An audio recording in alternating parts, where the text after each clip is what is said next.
Hello, welcome to our channel HSC learners. आज आपण semiconductor devices हा क्लास 12वीचा 16वा चॅप्टर आहे याविषयी माहिती याचा पार्ट 2 बनवत आहोत. पार्ट 1 ऑलरेडी अपलोड केलेला आहे. यामध्ये आपण सोलार सेल, LED, ट्रान्झिस्टर इत्यादीविषयी माहिती घेणार आहोत. तर यामध्ये सोलार सेल, सर्वात पहिले सोलार सेल. तर सोलार सेल और फोटोव्होल्टाइक सेल, म्हणजे सोलार सेललाच आपण काय म्हणतो, फोटोव्होल्टाइक सेल जो आहे तो मेनी वेने तो सोलार एनर्जीचं कन्व्हर्टेशन आपण बऱ्याचशा पुष्कळशा अशा गोष्टींनी त्याचं सोलार एनर्जीचं इलेक्ट्रिकल एनर्जीमध्ये कन्व्हर्टेशन करू शकतो. जे सोलार एनर्जीचं कन्व्हर्टेशन आहे ते पोल्युशन फ्री आहे आणि फ्री ऑफ कॉस्ट आपल्याला, कारण सूर्यापासून जी लाईट भेटते ती जी आहे ती फ्री ऑफ कॉस्ट आहे. 2 मेजर टाईप आहेत त्याचे, 2 मेजर टाईप आहे, ए आणि बी. या ठिकाणी आपल्या पुस्तकामध्ये दिलेला आहे. ए जो आहे तो फोटोथर्मल डिव्हाइस काय करतो, सोलार एनर्जीचं कन्व्हर्टेशन हीट एनर्जीमध्ये करतो आणि हीट एनर्जीद्वारे वॉटर काय केलं जातं, हॉट केलं जातं. आणि वॉटर हॉट केल्यानंतर या ठिकाणी तर त्यापासून वेपर तयार केले जातात, जे की हाय प्रेशर आणि हाय स्पीडने टर्बाईनवर टाकले जातात. टर्बाईनवर टाकले गेल्यानंतर ते टर्बाईन फिरलं जातं आणि टर्बाईन फिरल्यानंतर त्याला कनेक्ट असलेलं जनरेटर चालू होतो आणि तो जनरेट करतं करंटला. या अशा प्रकारे ए टाईप असतो. ए टाईप बघितला. आता बी टाईपकडे जाऊ. बी टाईप काय आहे, तर फोटोव्होल्टाइक डिव्हाइस जो की सोलार एनर्जीचं कन्व्हर्टेशन इलेक्ट्रिकल एनर्जीमध्ये करतं युजिंग सोलार सेल. तुम्ही बघितला असेलच, सगळीकडे आता सोलार सेल जास्त वापर होतोय. देन या जे आहे पुस्तक, त्यामध्ये यंदा आपण 12वीमध्ये सोलार सेल जो आहे तो डिटेल्समध्ये अभ्यासणार आहोत. फोटोव्होल्टाइक सेल पण त्या सोलार सेलला आपण म्हणतो. The light incident on a solar cell produce both voltage and current, म्हणजे लाईट आल्यानंतर सोलार सेलवर तो काय करतो, करंट तयार करतोच पण व्होल्टेज पण तयार करतो. Then work as a source of DC power तो तयार करतो. Then solar cell can supply power for electronic equipments. ते कोणाकोणाला पॉवर देतात, electronic equipments, remote places, earth or aboard, म्हणजे पृथ्वीवर किंवा वरती सॅटेलाईट, स्पेस स्टेशन इत्यादीमध्ये ते हेल्पफुल असतात. Then structure of solar cell, स्ट्रक्चरमध्ये काय काय आहे, issue the schematic structure of solar cell, म्हणजे फिगरमध्ये एक स्ट्रक्चर दाखवलेलं आहे सोलार सेलमध्ये, ज्यामध्ये सोलार सेलमध्ये कन्स्ट्रक्शनमध्ये काय असतं बघा, हा एक PN जंक्शन आहे, त्याची N साईड जी आहे ती फेस करते सोलार रेडिएशनला, म्हणजे ही जी सनलाईट येते ती N रिजन, ही या ठिकाणी कोणती रिजन आहे, N रिजन आहे, ती जी आहे ती सनलाईटला फेस करते. तर P रिजन कुठं आहे बघा, P रिजन जी आहे ती back of the solar sale.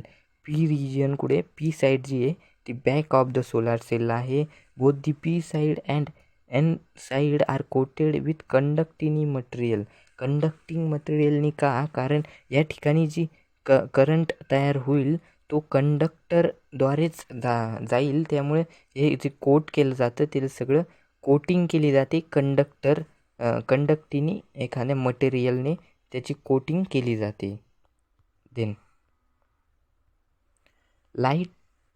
light to pass it, the main function of this coating is reflect the heat जी आहे ती रिफ्लेक्स, म्हणजे हीटला त्या ठिकाणी जास्त हीट तयार होऊ नये आणि हीट तयार होऊन तो डॅमेज होऊ नये, त्यामुळे प्रोटेक्ट करण्यासाठी ते कोटिंग केली जाते. ही गरज आहे, नेसेसरी आहे, गरजेचं आहे त्याला कोटिंग करणं. का, तर कारण इलेक्ट्रॉनिक प्रॉपर्टीज ऑफ सेमीकंडक्टर, जे फर्स्ट पार्ट होता त्यामध्ये सांगितलं होतं की जे सेमीकंडक्टर आहे ते टेम्परेचर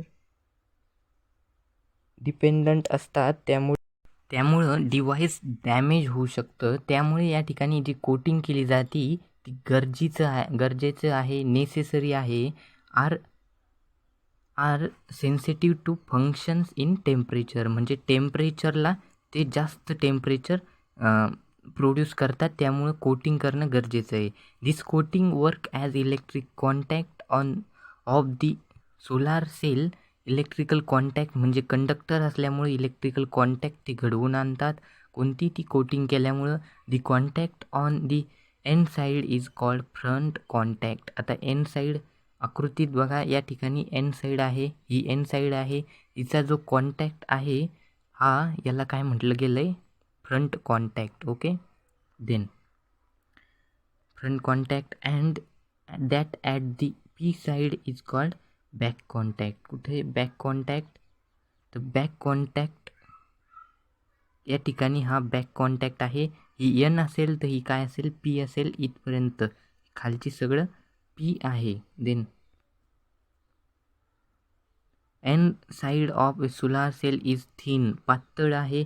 वरती बघितलं तर अशी एवढीशीच ती लेयर आहे, आणि खालची जी पी आहे ती अशा प्रकारे एवढी जाड, कुठे पी रिजन जी आहे ती जाड अशी रिजन आहे. म्हणजे एन रिजन पातळ आणि जी पी रिजन आहे ती थिक आहे, थोडी जाड आहे. Working of solar cell when light incident on a solar cell. Solar सेलवर ज्यावेळेस लाईट पडते, कोणत्या सिक्वेन्सने, एका सिक्वेन्सनी इव्हेंट्स जे घटना घडतात त्या सोलार सेलमध्ये, त्या या ठिकाणी दाखवलेल्या आहेत.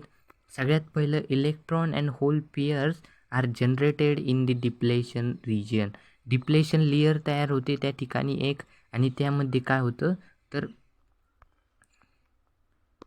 तर इलेक्ट्रॉन अँड होल्स काय होतात, डिप्लेशन रिजनमध्ये जनरेट होतात. आणि पी एन जंक्शनमध्ये देस आर फोटो जनरेटेड कॅरियर्स. या कॅरियर्स जे आहेत ती कॅरियर्स आहेत चार्जचे, त्यांना काय म्हटलं जातं, photo generated carriers. The electron and holes are separated and collected at the cathode and the anode. Anode आणि कॅथोड. कॅथोड म्हणजे निगेटिव्ह साईडला, आणि ॲनोड म्हणजे पॉझिटिव्ह साईडला काय केलं जातं, होल्स आणि इलेक्ट्रॉन्स जे ते कलेक्ट केले जातात. The carriers are accumulated and generate a voltage across the solar cell. Solar cell काय केलं जातं, मग व्होल्टेज जनरेट होतं, करंट जनरेट होऊ लागला, कारण ज्यावेळेस इलेक्ट्रॉन कलेक्ट केली जातील तर ते इलेक्ट्रॉन फ्लो होतील आणि त्या ठिकाणी करंट जनरेट होईल, तसंच मग व्होल्टेज पण जनरेट होईल. Power thus produce is dissipated the load resistance. Load resistance जी पॉवर तयार होईल ती लोड रेजिस्टन्सद्वारे कन्झ्युम केली जाईल, असं ते म्हणतात. Circuit connected across the solar cell. कोणतं, लोड रेजिस्टन्सचं सर्किट पण आपण त्या ठिकाणी कनेक्ट केलेलं आहे. Current produce in a solar cell is called light generated current. म्हणजे लाईटपासून जनरेट केलेला करंट असं त्याला म्हटलं जातं. और फोटो जनरेटेड. फोटो म्हणजेच फोटॉन. लाईटमध्ये काय असतात, फोटॉन असतात, त्यामुळे त्याला फोटो जनरेटेड करंटसुद्धा म्हणतात. नंतर criteria of selection of material for solar cell. Solar सेलसाठी मटेरियल सिलेक्ट करण्यासाठी क्रायटेरिया म्हणजे नियम, रूल कोणकोणते ते बघू. It's band gap. Band gap जो आहे, कंडक्शन बँड आणि व्हॅलेन्स बँड यामधला जो गॅप आहे तो किती पाहिजे, तर तो पाहिजे 1 इलेक्ट्रोव्होल्ट ते 1.8 electrovolt. Then it should have high optical absorption. म्हणजे ऑप्टिक म्हणजे काय असतं, तर जे लाईट असतं त्याचं ऑब्झॉर्प्शन, रिफ्लेक्शन झालं तर मग त्या ठिकाणी लाईट जी आहे ती येणारच नाही, त्यामुळं ॲब्झॉर्प्शन पॉवर त्यामध्ये हाय असली पाहिजे. जे नंतर it should have good electrical conductivity असली पाहिजे. Material should be easily available. आणि अवेलेबल इझिली पाहिजे ते, नाहीतर जास्त लांबून आणण्याची गरज नाही आहे, जवळ असलं पाहिजे, इझिली भेटलं पाहिजे, असं मटेरियल चूज करावं लागतं. Then use of solar cell. Solar सेलचे यूजेस सर्वांना माहिती आहे. Solar cell charging, battery charging करण्यासाठी ड्युरिंग डेच्या दिवसात म्हणजे वरती सोलार प्लेट लावलेले लाईट आपण बघतो. तसंच बॅटरीमध्ये चार्जिंग करण्यासाठी ती, आणि ते सप्लाय कधी करतील मग पॉवर ड्युरिंग नाईटला ते पॉवर देतील आणि दिवसात चार्ज होतील सोलार सेलच्या मदतीने. They are use at remote places supply power of various electronic इक्विपमेंटला पॉवर सप्लाय करण्यासाठी कॅल्क्युलेटरपासून ते स्पेस सॅटेलाईट पर्यंत प्रत्येकाला बऱ्याचशाला हे उपयोगी ठरतात. नंतर स्पेस स्टेशन. आता अवकाशामध्ये थोडी दुसरं काही एनर्जीचा सोर्स आहे, फक्त आणि फक्त सूर्यच हा एक स्रोत त्या ठिकाणी स्पेसमध्ये अवेलेबल आहे. तो सप्लाय ट्रॅफिक सिग्नल जे असतात त्यामध्ये पण याचा उपयोग होतो. कम्युनिकेशन स्टेशन्स आणि एल्युएक्स मीटर जे की मेजर करतं इंटेन्सिटी ऑफ लाईटला. लाईट किती तीव्रतेने येते ते मेजर करणारं यंत्र ते एल्युएक्स मीटर असतं, ते त्यामध्ये याचा उपयोग केला जातो. नंतर येतं लाईट इमिटिंग डायोड. त्याला आपण म्हणतो LED, as it more commonly called diode, which emit light when an large forward current. हा जो आहे हा फॉरवर्ड बायसमध्ये ऑपरेट होतो. झिनर डायोड जो आहे तो रिव्हर्समध्ये ऑपरेट होतो. फोटो डायोड जो आहे तो रिव्हर्स बायसमध्ये ऑपरेट होतो. सोलार सेलला करंटची गरज नसते. आणि लाईट इमिटिंग डायोड. आता लाईट इमिटिंग डायोड जो आहे तो फॉरवर्ड बायसमध्ये ऑपरेट होतो. हे अशा प्रकारे त्याचा सिम्बॉल हा आहे. या ठिकाणी फोटो डायोड जो आहे तो लाईट असे येताना दाखवतात, तर LED इमिट होताना दाखवतात. ओके. नंतर figure show as the circuit symbol show a schematic structure of typical LED. The construction LEDचं कसं आहे, LEDचं डिफरंट आहे नॉर्मल डायोडपेक्षा, किंवा साधारण दुसरे ते डायोड आहेत त्यांच्यापेक्षा हा जो डायोड आहे तो एकदम भिन्न आहे. एन रिजन जी असते ती हेविली डोप असते. पी रिजन जी आहे ती कमी असते, आणि PN जंक्शनपासून तो तयार झालेला असतो. The LED PN junction is increased in a dome shape transparent cage. जर का LED लाईट बघितला तर तो अशा प्रकारे असतो. अशा प्रकारे हा जो कवर केला जातो पांढरा किंवा ट्रान्सपरंट आतमधलं दिसतं असा तो कवर केला जातो, त्याला म्हणतो ट्रान्सपरंट केजनी तो कवर केला जातो. का तर जो लाईट इमिट होईल ते युनिफॉर्मली व्हावं, म्हणजे एकतेने व्हावं, आणि सगळ्या डायरेक्शनमध्ये त्याचं रिफ्लेक्शन व्हावं. रिफ्लेक्शन जे आतून इंटरनल रिफ्लेक्शन होईल ते मिनिमाइज करावं, कमी करावं, म्हणजे आतमध्येच रिफ्लेक्शन नाही व्हावं, ते बाहेर इमिट व्हावं, यासाठी हा जो ट्रान्सपरंट केज वापरला जातो. Then the larger leg of LED ह्या अशा प्रकारे LED असतं, आणि त्यामध्ये एक अशा प्रकारे 2 लेग असतात. ती जी लार्जर असते ती काय असते, ॲनोड. LEDची जी लार्जर इलेक्ट्रोड असतो तो पॉझिटिव्ह इलेक्ट्रोड, त्यालाच काय म्हणतो आपण, ॲनोड म्हणतो. LED with more than 2 pin available आहेत. आता ते कोणकोणते 3 पिन, 4 पिन, 6 पिन कॉन्फिग्युरेशन अवेलेबल आहेत. ते आहेत मल्टी कलर्स ऑप्टेन करण्यासाठी. आता वेगवेगळ्या लाइटिंगमध्ये LED वापरला जातो जो की मल्टी कलर देतो. रेड ब्ल्यू असे कलर तो देतात. Then working of LED.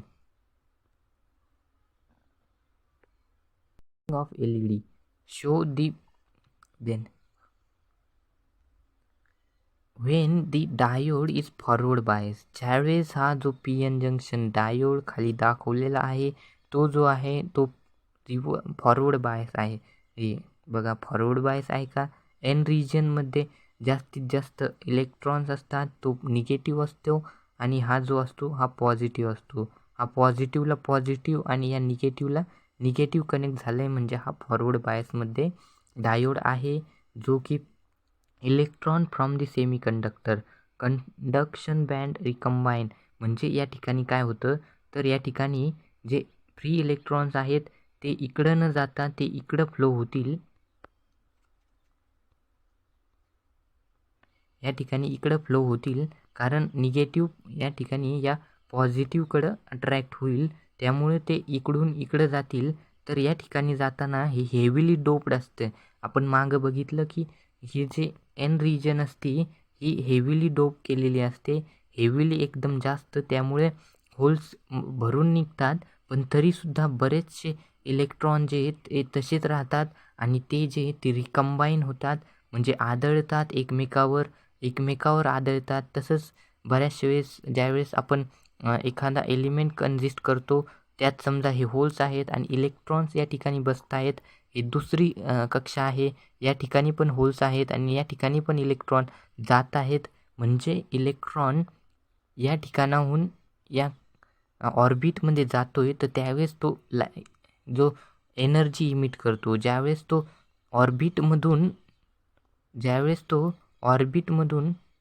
ऑर्बिटमधून बाहेर पडतो त्यावेळेस तो एनर्जी कंझ्युम करतो आणि ज्यावेळेस तो ऑर्बिटमध्ये जातो त्यावेळेस तो एनर्जी जी इमिट करतो. आणि हीच जी इमिटेड लाईट असते किंवा एनर्जी असते ही या ठिकाणाहून बाहेर पडते आणि त्या केजद्वारे ती जी ट्रान्सपरंट डोम शेप केज त्याला केली जाते त्याद्वारे ती इमिट होते आणि लाईट इमिट होते. म्हणजेच काय होतं, प्रकाश बाहेर पडतो आणि हा जो LED आहे हा लाईट गिव्ह करतो, लाईट देतो. देन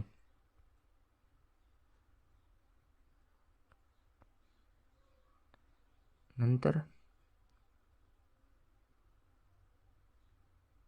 आता LED बघितल्यानंतर आता त्याचे ॲडव्हान्टेजेस बघू.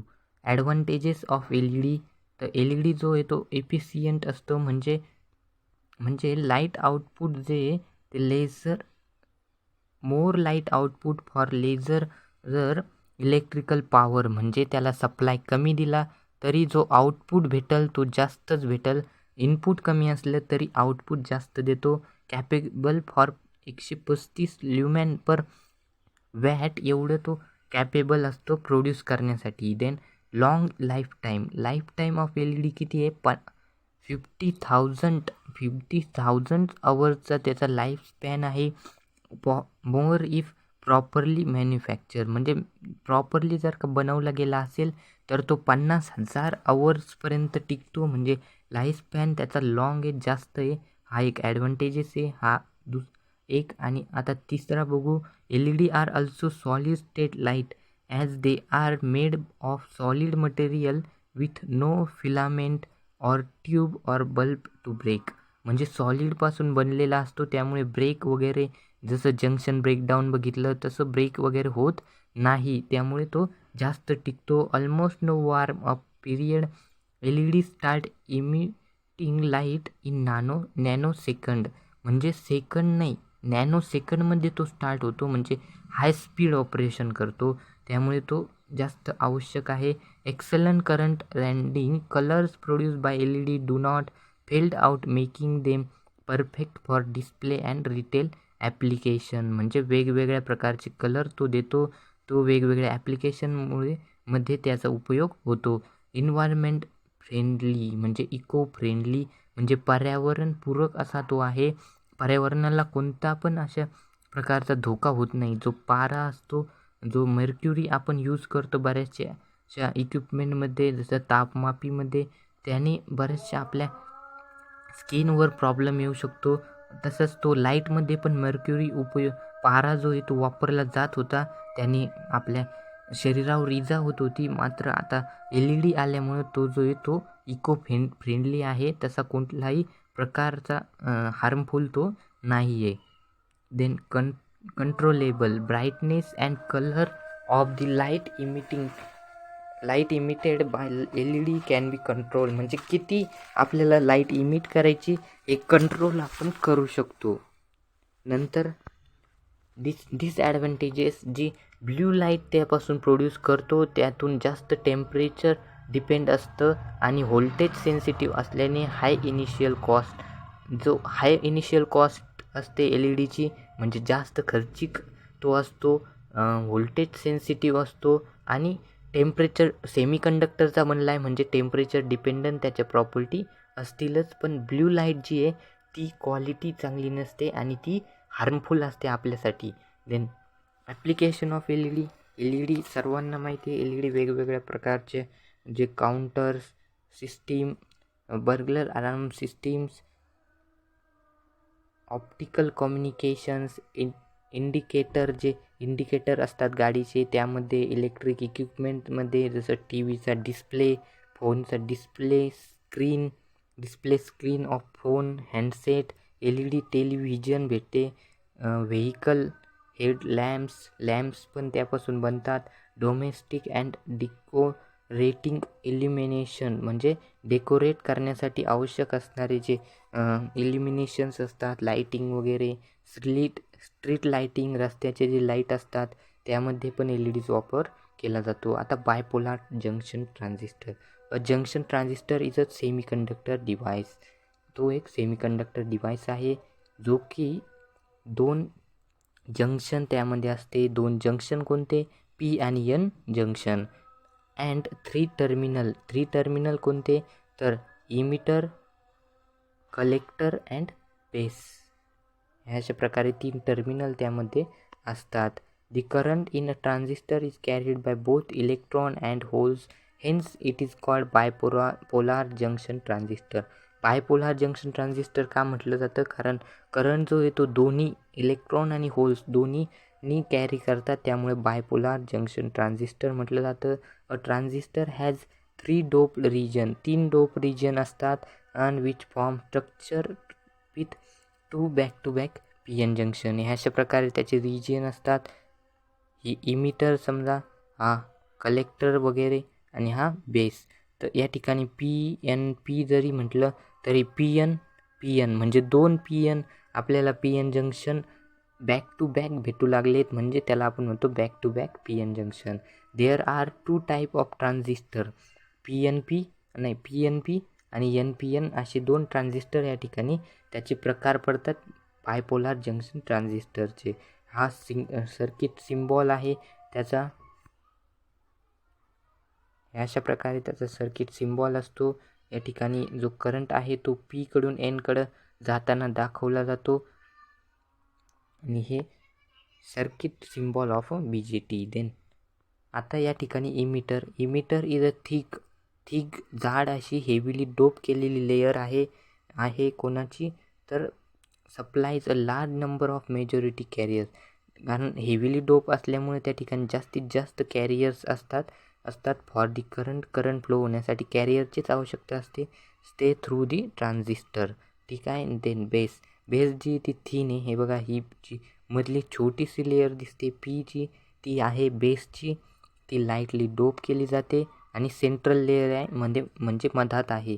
Then collector it is one other side of the base. It is also thick and moderately dope. Moderately म्हणजे मध्यम अशी ती डोप केलेली असते, जास्त लाईटली पण नाही जास्त हेवीली पण नाही, डोप लेयर आहे. It is area is larger than that of the emitter. म्हणजे ही जी आहे हा कलेक्टरचा आहे जो लार्ज दिसतोय त्यापेक्षा छोटा इमिटरचा आहे आणि सगळ्यात छोटा कलेक्टरचा जो एरिया आहे तो इथं दाखवलेला आहे. This layer collects a major. Collector का म्हणतात तर ते मेजॉरिटी कॅरियर्स वगैरे यांना कलेक्ट करतं. या ठिकाणी इमिटर इमिट करतं आणि कलेक्टर कलेक्ट करतं. देन डिप्लेशन लीजर रिजन इन दी ट्रान्झिस्टर कुठं तयार होते? एक इमिटर बेस जंक्शन. इमिटर कोणतं आहे? इमिटर हे आहे आणि इमिटर आणि बेस जंक्शन या ठिकाणी एक तयार होते आणि एक कलेक्टर बेस जंक्शन या ठिकाणी आणि एक कलेक्टर बेस जंक्शन म्हणजे या ठिकाणी हे कलेक्टर आणि बेस जंक्शन. देन करंट 3 असतात. एक IC जो की IE जो की इमिटरमधून जाणारा, IC कलेक्टरमधून जाणारा आणि IB बेसमधून जाणारा. त्याला म्हणतो आपण कलेक्टर करंट, इमिटर करंट आणि बेस करंट. ओके, हे 3 जे आहेत ते करंट या ट्रान्झिस्टरमध्ये असतात. देन रेजिस्टन्स या ठिकाणी एक जो लो रेजिस्टन्स कुठं कनेक्ट केलेला आहे, इमिटर बेस. इमिटर जो आहे तो हा आहे इमिटर बेसमध्ये लो रेजिस्टन्स आणि जो कलेक्टर बेस आहे त्यामध्ये हाय रेजिस्टन्स कनेक्ट केलेला आहे. Then working of PNP transistor. तर electron are the majority carriers. Electron जे असतात ते मेजॉरिटी कॅरियर्स असतात इन दी इमिटर जो आहे तो हेविली डोप असतो इलेक्ट्रॉननी, त्यामुळं मेजॉरिटी कशाची असते, इलेक्ट्रॉनची. Of a NPN transistor. हे इथं चुकून झालं आहे, या ठिकाणी NPN करा, कारण या ठिकाणी पण NPNच दाखवलं आहे.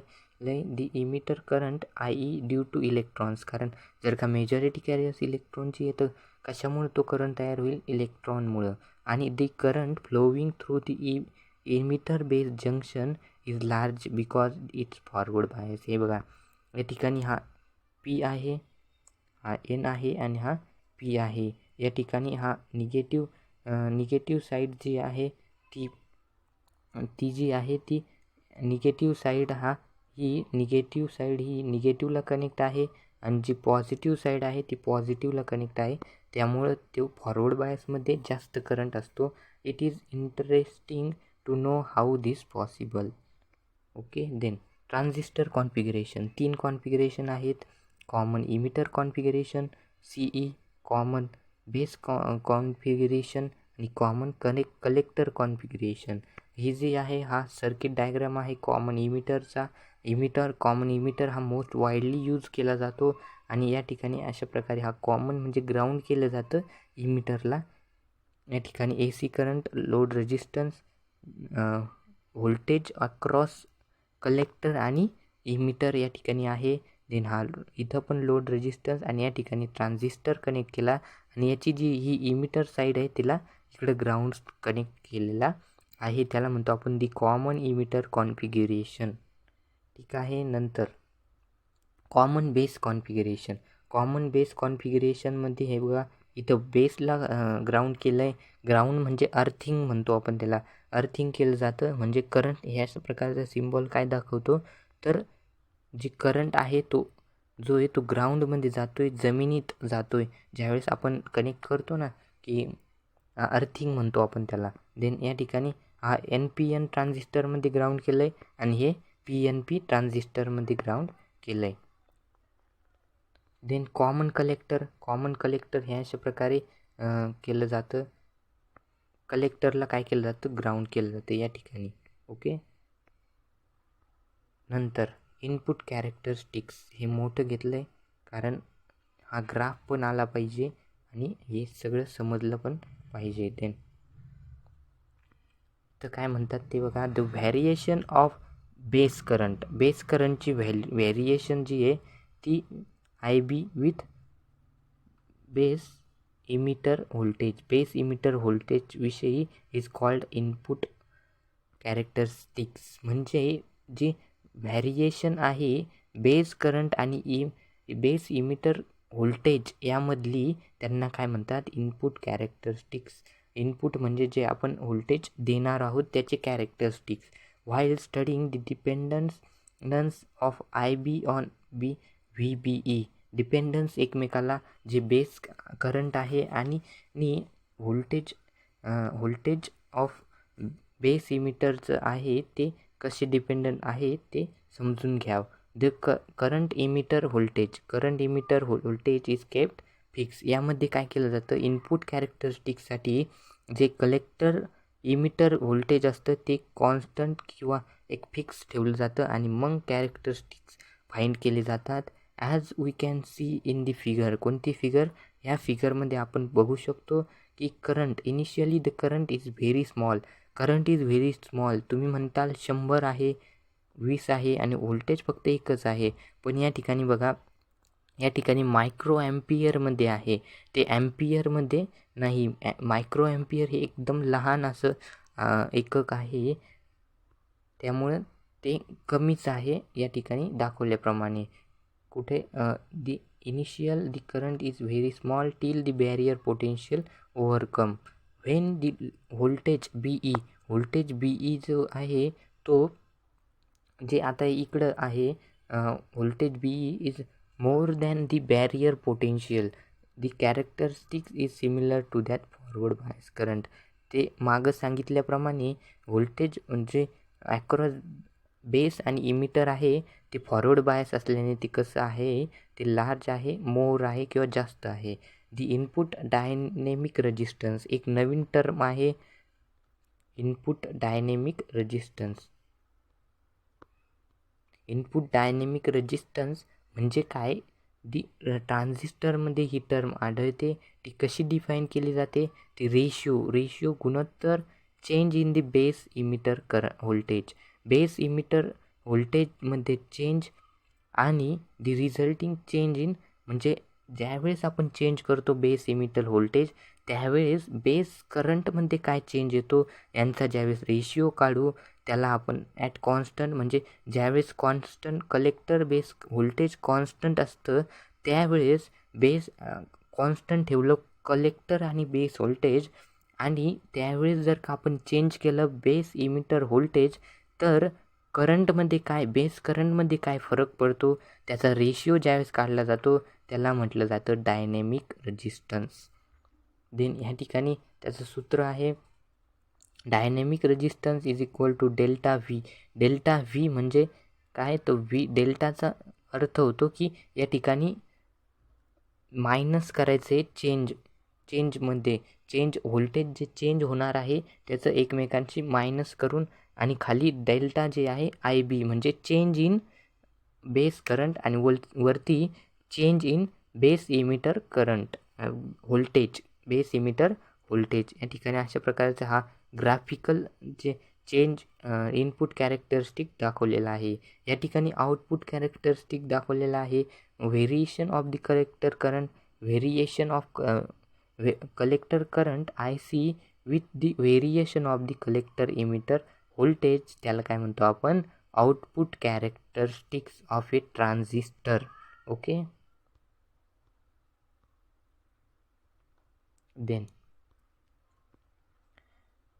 दी base current I B is constant. आता आधी आपण ठेवला होता फिक्स, कोणता कॉन्स्टंट ठेवला होता, इमिटर कलेक्टर इमिटर व्होल्टेज. आता आपण ठेवणार आहोत base current constant at this time, या टायमाला, आणि from the curve we can see that the collector current I C is independent on the, जो आय सी आहे तो व्ही ए सी ईवर व्ही व्होल्टेज ॲक्रॉस कलेक्टर इमिटरवर dependent आहे, आणि long as the collector emitter junction is reverse bias.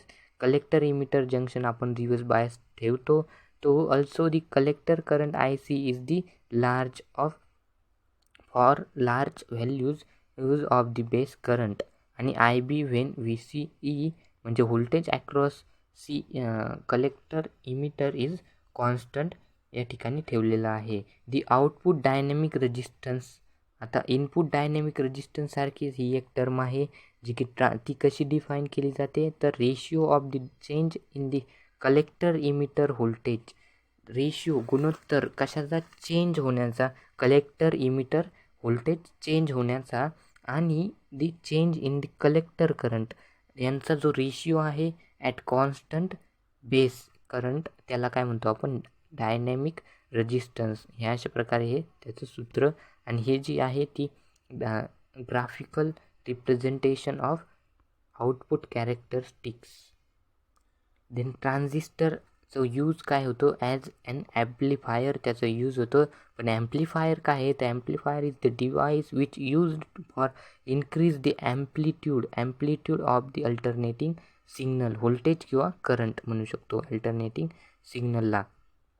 Then amplitude म्हणजे काय, तर हाईट वाढवण्यासाठी ॲम्प्लिफायर, ॲम्प्लिट्यूड पण ॲम्प्लिट्यूड काय आहे तर ह्या अशा प्रकारे ज्यावेळेस AC करंट अल्टरनेटिंग करंट ज्यावेळेस येतो त्यावेळेस ही जी असते त्याची हाईट त्याला म्हटलं जातं ॲम्प्लिट्यूड. आणि ही जी ॲम्प्लिट्यूड आहे ते इन्क्रीज करण्याचं काम कोण करतं तर ॲम्प्लिफायर करतो.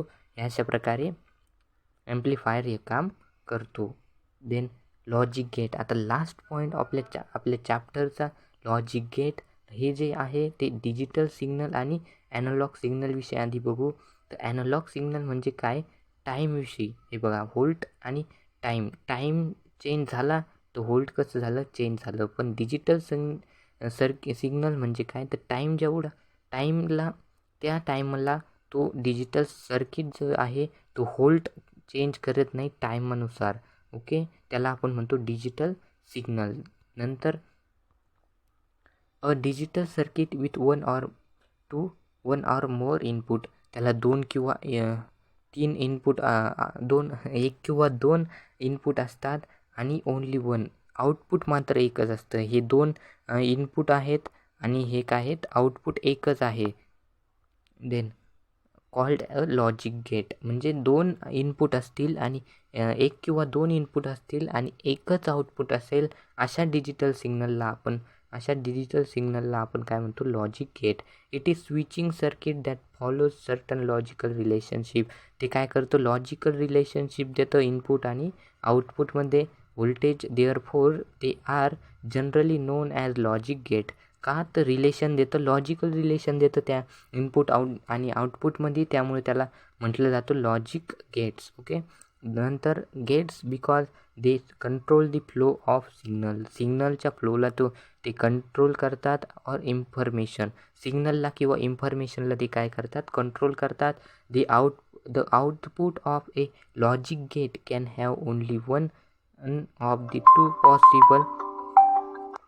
To possible gates. Okay, that is either a high.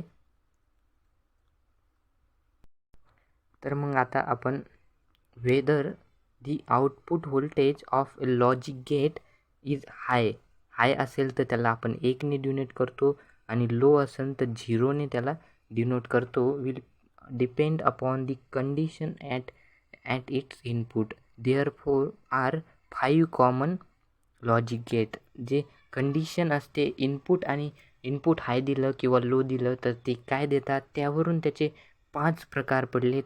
5 main जे आहेत ते लॉजिक गेट आहेत. ते कोणकोणते तर बघा, not gate, and gate, or gate, nand gate and nor gate. तर याविषयी बघू.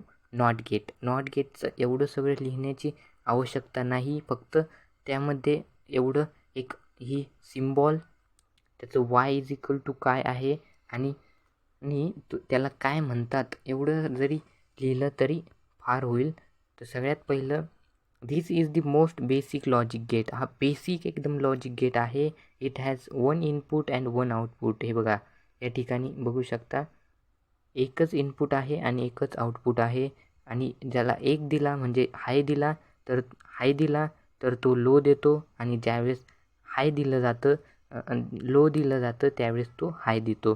म्हणजे त्याला तो इन्व्हर्टर त्याला इन्व्हर्टर का म्हणतात, कारण तो कन्वर्ट करतो हायचं लोमध्ये आणि लोचं हायमध्ये. ही जी आहे तिला म्हणतो आपण ट्रूथ टेबल. या ट्रूथ टेबलमध्ये इनपुट कोणतं दिल्यावर आउटपुट कोणतं भेटतं हे सांगितलं जातं. तर हे बघा, म्हणजे लो दिल्यावर हाय देतो आणि हाय दिल्यावर लो देतो. देन आता ऑर गेट काय, तो y is equal to a+b, म्हणजे a+b करायचा, a+b. तर ज्यावेळेस 0 जो देऊ त्यावेळेस 0+0 0, 1+0 1 आणि 0+1 1 आणि 1+1 1. अशा प्रकारे a+b या ठिकाणी होतं. तर हा सिम्बॉल, हा डायोडचा सिम्बॉल, या गेटचा सिम्बॉल हा आहे. अशा प्रकारे आणि हा जो सिम्बॉल होता तो नॉट गेटचा होता. हा आता ऑर गेटचा symbol y is equal to a+b, आणि हा जो आहे तो ट्रूथ टेबल आहे. दोन्ही लो दिलं तर लो देतो, एक हाय दिला तर एक हाय देतो, आणि एक हाय दिला तरी हाय देतो आणि दोन्ही जर का हाय दिले तरी हाय देतो. देन अँड गेट जो आहे तो y is equal to A into B म्हणजे 0 गुणिले 0 0 0 एक 0 0 1 0 0 आणि 1 1 1 अशा प्रकारे काम करतो. आणि हा त्याचा सिम्बॉल आहे. हा सिम्बॉल आणि या सिम्बॉलमध्ये फक्त हे जे आहे हे थोडं कोनिकल शेप झालं आहे आणि ते जे आहे ते थोडं पसरट असं आहे, एवढाच फरक त्यामध्ये आहे. आणि y is equal to A into B दोन्ही जर का लो दिले तर लो देतो, एक हाय दिला तरी लो देतो आणि दोन्ही हाय दिले तर हाय देतो. Then NAND gate is connecting the output of a NOT gate into AND gate म्हणजे NOT गेट आणि AND गेट यांचं कॉम्बिनेशन म्हणजे AND गेटमध्ये जे भेटतं का त्याला NOT गेट लावायचा. NOT गेट म्हणजे काय तर जर का ॲमीटरमध्ये AND गेटमध्ये 0 0 दिल्यावर 0 भेटत असेल तर या ठिकाणी काय भेटेल, 1 भेटेल. 0 1 दिल्यावर AND गेटमध्ये 0 भेटतं बट या ठिकाणी 1 भेटतं आहे. आणि ज्यावेळेस 1 1 दिल्यानंतर या ठिकाणी 1 भेटायला पाहिजे, पण या ठिकाणी अँड गेटला काय लावलं, नॉट गेट काय करतो, इन्व्हर्टर असतो तो, 1चं त्याने कन्व्हर्टेशन केलं 1 0मध्ये म्हणजे लोमध्ये. तर या ठिकाणी याचा सिम्बॉल ह्या अशा प्रकारे आहे. तर या सिम्बॉलमध्ये फक्त अँड गेटला या ठिकाणी एक गोल असं कनेक्ट केलं आहे, त्यावरून तो लक्षात येतो की हा नंड गेट आहे, अँड गेट नाही. नंतर येतो नॉर गेट. ऑर गेटला नॉट गेट कनेक्ट केलेला आहे. तर म्हणजे मग जे या ठिकाणी बघा, या ठिकाणी बार दिसतोय, ए इंटू बी बारचा अर्थ होतो उलट करणे. म्हणजे ए इंटू बी जी पण व्हॅल्यू आहे 0 गुणिले 0 0 आला, पण बार म्हणजे काय तर 0च्या उलट काय या ठिकाणी 1. या ठिकाणी 0 गुणिले 1 1 आला, तर या ठिकाणी पण 1च भेटला, त्याचं उलट करून 0 भेटायला पाहिजे. देन नॉर गेट जो आहे तो त्यामध्ये बघा, ज्यावेळेस 0 0 देऊ त्यावेळेस 0 + 0 0, पण या ठिकाणी बार आहे त्यामुळे 1 भेटला. देन 0 + 1 1 होतो, बट या ठिकाणी बार असल्यामुळं 0 आला. देन 1 + 0 पुन्हा 1 होतो, but bar A + B bar असल्यामुळे या ठिकाणी 0 आला. हा त्याचा फक्त या ठिकाणी एक कोल कनेक्ट केला, त्याला आपण म्हणतो नॉट गेट. देन अशा प्रकारे आता शेवटचा हा जो आहे हा 6वा आहे. मेन जे आहेत ते 5 आहेत. हा जो आहे यात फक्त हा एक ऑर गेटचाच प्रकार आहे, याला म्हणतो आपण एक्सक्लुजिंग ऑर गेट, ज्यामध्ये फक्त या ठिकाणी चेंजेस होतं, ते म्हणजे दोन्ही हाय दिल्यानंतर या ठिकाणी हाय भेटत नाही, लो भेटतं. नाही तर पूर्ण हा कसा आहे ऑर गेटसारखाच आहे. या ठिकाणी बघा ए इंटू ए प्लस बी म्हणजे काय तर या ठिकाणी बघा ए प्लस बी म्हणजे एकदा ए प्लस बी एच्या डोक्यावर बार करायचा आणि नंतर बीच्या डोक्यावर बार करायचा आणि त्यांची बेरीज करायची, त्याला म्हणतो आपण ए प्लस बी. ते जे भेटन ते सी भेटन. सी म्हणजे काय आपण आउटपुट. ए आणि बी काय आहेत, इनपुट आहेत. तर या ठिकाणी याचा सिम्बॉल हे असा आहे. या ठिकाणी फक्त आणि फक्त अशा प्रकारचे एक कर्व दाखवलेले आहे, त्याला आपण म्हणतो अँड गेट. ठीक आहे, तर मग thanks for watching my video till end and like, share and comment, subscribe the channel जेणेकरून मला अजून व्हिडिओ बनवायला रिस्पॉन्स भेटेल. Thank you for watch.